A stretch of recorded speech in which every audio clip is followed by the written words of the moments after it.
Nicole Scott here for Netbook News, and here we have the ASUS Padfone. This has a 4.3-inch QHD display with a screen resolution of 960 by 540.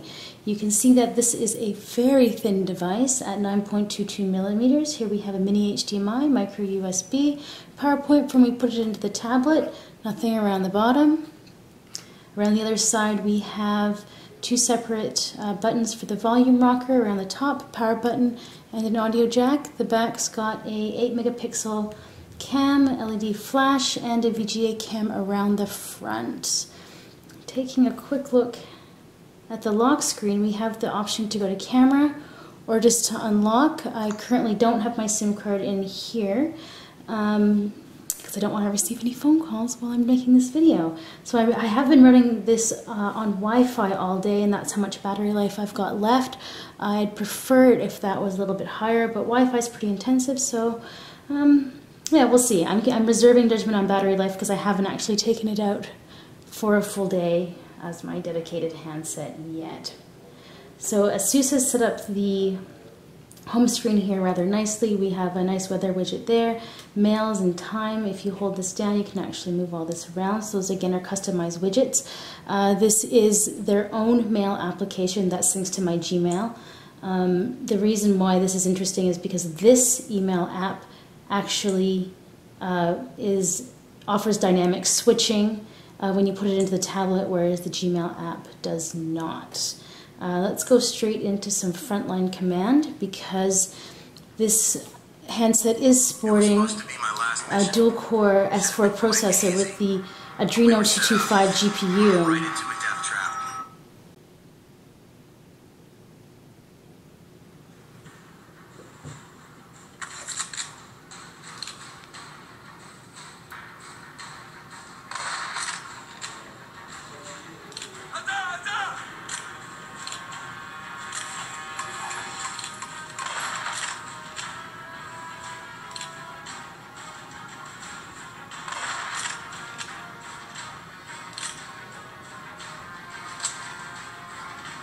Alright, so I'm not very good at this game, but that's alright. Should be giving you a good idea of what the graphic performance is like. I just cheated and killed all those guys. Alright, so anyways, that was just a quick look at a little bit of the Adreno 225 GPU. We have a separate video with the benchmarks if you're keen on checking that out.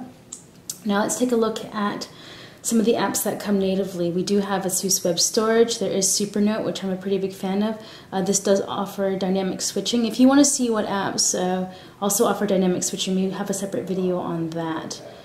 Let's check out the apps in here. These came out with Hemi and Hemi Book. That's a Taiwan-specific application. But there was an interesting one that I thought was pretty cool in here. Let's see if I can find it. Yeah, it came loaded with a mirror app. That was kind of funny. Yeah, but it came with Polaris Office, and I thought that's always a nice addition to any handset. There's also a stylus that'll be coming. The one that they sent me I couldn't get to work, but apparently it's on the way. And one of the things that is still unclear is where you find pad-only applications for the tablet. So far, I have not been able to download anything that will indicate pad only. Now there are a couple of widgets that came with the phone, and here we have an example of a nice task killer. So it actually shows you how much CPU usage these are all going through. So you can just select to close all. And then around here we have a specific battery charger, so 28% left. I've been using this off of Wi-Fi all day, playing around with it, doing some of my testing, ran all the benchmarks like 4 times. So those are all pretty intensive, so 28% left there, but I'm still reserving battery judgment for when I use it for a few days. I'll let you know how that goes. But this has been a quick look at the Padfone handset, some of the apps that it came with. Actually, why don't we just check out the camera really quick before we take off. Now, I took some photos here of some shoes. These are hilarious. God, they have toes on the outside of the shoes.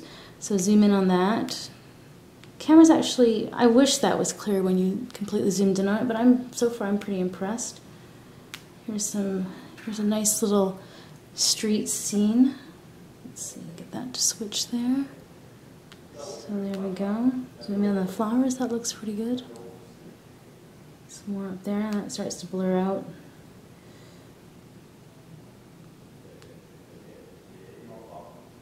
Alright, let's see if I can show you this one. So this is the Taipei Arena that's right around the office. So this is a panoramic shot that I took. It's not looking too bad. I mean, yeah, definitely. There's a second one that didn't work out as well. The traffic was going. Here's a quick video.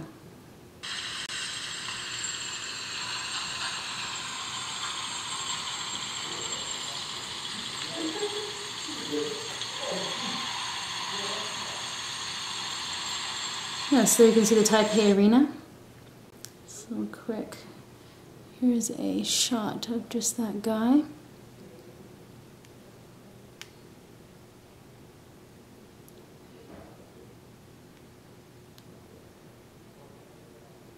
And that's half decent. Definitely half decent. There's a food stand by our place. I was actually surprised when I was looking at these afterwards that you could see this guy in the background eating. When I took the photo outside, this was just black, but when I was checking it again, there they were. There's the buttons in the elevator. Yeah, so that's just a quick look at the camera app as well. So I will definitely do another video after, I'd say, a week or two of use, just to see exactly how the battery life's lasting, how I can go all day if I can't, how the applications have developed over the next little bit, because right now it's very unclear if there are any Padfone specific apps out there that we can check out.